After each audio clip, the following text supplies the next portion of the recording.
एक आदमी जिसने अपनी जिंदगी के 18 साल एयरपोर्ट पर बिता दिया।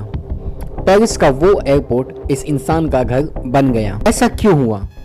क्या ये सोची समझी प्लानिंग थी, या उस वक्त की कमजोर इमिग्रेशन रूल्स की वजह से एक इंसान के 18 साल बर्बाद हो गए? इस वीडियो में मैं आपको उस इंसान के बारे में बताऊंगा जिसने 18 साल एयरपोर्ट के छोटे से कोने में एक सोफे पर बिता दिया।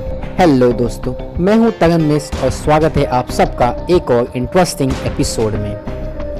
मेहरान करीमी नसीरी एक ऐसा इंसान जिसने 26 अगस्त 1988 से लेकर जुलाई 2006 तक चार्ल्स डे गॉल एयरपोर्ट के टर्मिनल 1 पे अपनी जिंदगी के 18 साल बिता दिए।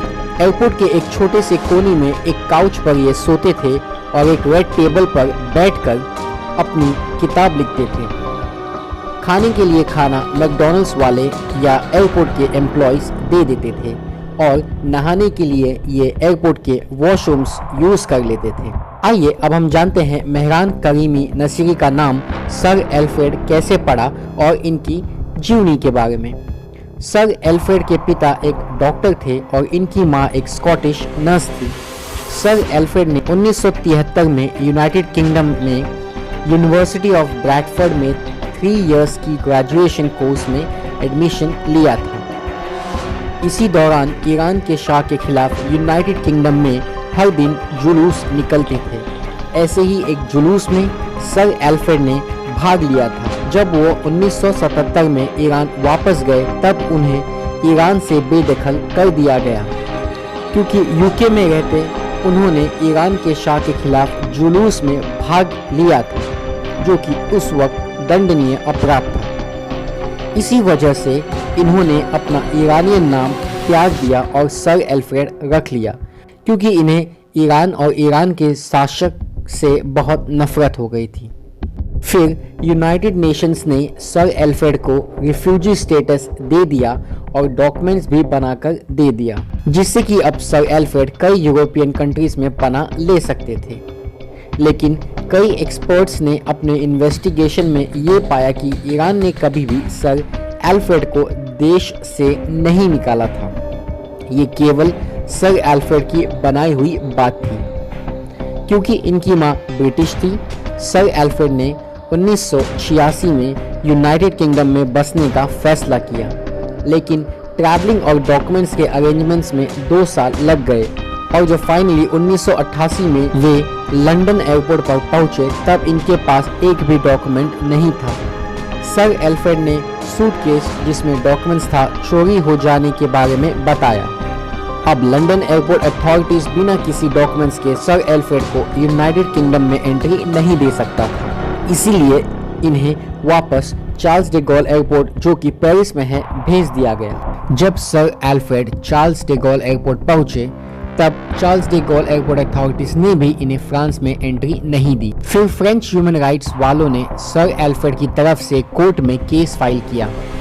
अब फ्रांस और बेल्जियम दोनों ही देश सर एल्फ्रेड को रेसिडेंसी देने के लिए रेडी हो गए, लेकिन सर एल्फ्रेड ने इन देशों में बसने से इनकार कर दिया क्योंकि डॉक्यूमेंट्स पे इन्हें ईरानियन बताया गया, जिससे कि सर एल्फ्रेड चिढ़ गए और कहा कि मैं ब्रिटिश हूँ, मेरी माँ ब्रिटिश थी और मुझे किसी भी डॉक्यूमेंट्स पे ब्रिटिश दिखाया जाना चाहिए, तभी मैं डॉक्यूमेंट्स पर साइन करूँगा और किसी भी देश को चुनूंगा।